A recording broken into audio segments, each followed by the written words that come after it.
প্রধানমন্ত্রী তারেক রহমান চলমান চীন সফরে আজকে একটি দুর্দান্ত কাজ করেছেন, যে কাজের প্রশংসা অবশ্যই করতে হবে।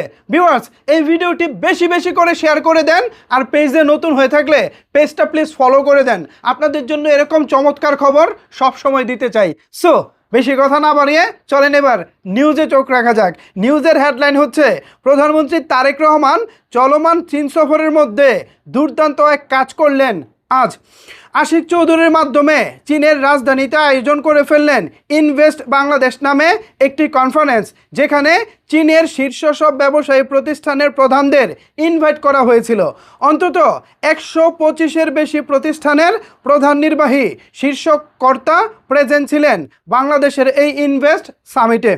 তাদের সামনে আশিক চৌধুরী দীর্ঘ প্রেজেন্টেশন দিয়েছেন। এই মুহূর্তে বাংলাদেশে কেন ইনভেস্ট করার মতো উপযোগী এক দেশ, সম্ভাবনাময় বাংলাদেশের নতুন প্রকল্পগুলো সম্পর্কে জানানো হয়। সরকারের সুযোগ সুবিধার কথাও তুলে ধরা হয় তাদের সামনে। প্লাস আগামী কয়েক বছরে চীন সরকার অর্থায়নে বাংলাদেশে যে চীনা অর্থনৈতিক অঞ্চল হচ্ছে তা সম্পর্কে আলোকপাত করা হয় ব্যবসায়ী প্রধানদের সামনে। প্রফেসর ইউনুসের সময়েও দেশে আয়োজিত প্রথমবারের মতো ইনভেস্ট সামিটে দুর্দান্ত এক প্রেজেন্টেশন রেখেছিলেন বিডার চেয়ারম্যান আশিক চৌধুরী। বাট সেই সময়ে ফল আসে নাই তেমন। বিদেশি বিনিয়োগকারী প্রতিষ্ঠানগুলো কনভিন্স হলেও আস্থা রাখতে পারতেছিল না দেশে, যে অস্থিতির পরিস্থিতি ছিল সে কারণে।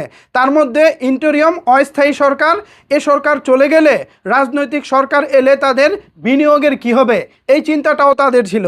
কিন্তু এখন রাজনৈতিক সরকার ক্ষমতায় জনগণের ম্যান্ডেট নিয়ে। এখন সরকার যদি সচেষ্ট হয় এবং আবার ট্রাই করে, তাহলে ইনভেস্টর ধরা যাবে। এই কাজটাই করে ফেললেন আজকে প্রধানমন্ত্রী ও আশিক চৌধুরী মিলে। এই সামিটের পরপরই প্রধানমন্ত্রীর সঙ্গে একান্ত বৈঠক করে শীর্ষ অটোমোবাইল প্রস্তুতকারক প্রতিষ্ঠানের প্রেসিডেন্ট ইন টং ইউয়ে। এরপর বসলেন চীনের শীর্ষস্থানীয় টেক্সটাইল ও পোশাক তৈরি প্রতিষ্ঠানের চেয়ারম্যান চুন। এই বৈঠক শেষ হতে হতে আরেক বৈঠকের শিডিউল করে ফেলা হয় গ্লোবালি অপারেট করা চীনের mega rich industrial limited partner Kevin ইউয়ের সাথে। মানে আজকের দিনে একের পর এক ব্যবসায়ী শীর্ষ কর্মকর্তাদের সঙ্গে শিডিউল হতে চলেছে প্রধানমন্ত্রীর। তারা আরও ক্লোজলি জানতে চাচ্ছেন বাংলাদেশের নেক্সট প্রকল্পগুলো সম্পর্কে, কাজের অগ্রগতি নিয়ে, তাদের ব্যবসা সম্প্রসারণ সুবিধাসমূহ, সরকারের নেক্সট কয়েক বছরের পরিকল্পনা ইত্যাদি। তাদের ইনভেস্ট করার আগ্রহ দেখাচ্ছে, মানে তারা ইনভেস্ট করতে আগ্রহী।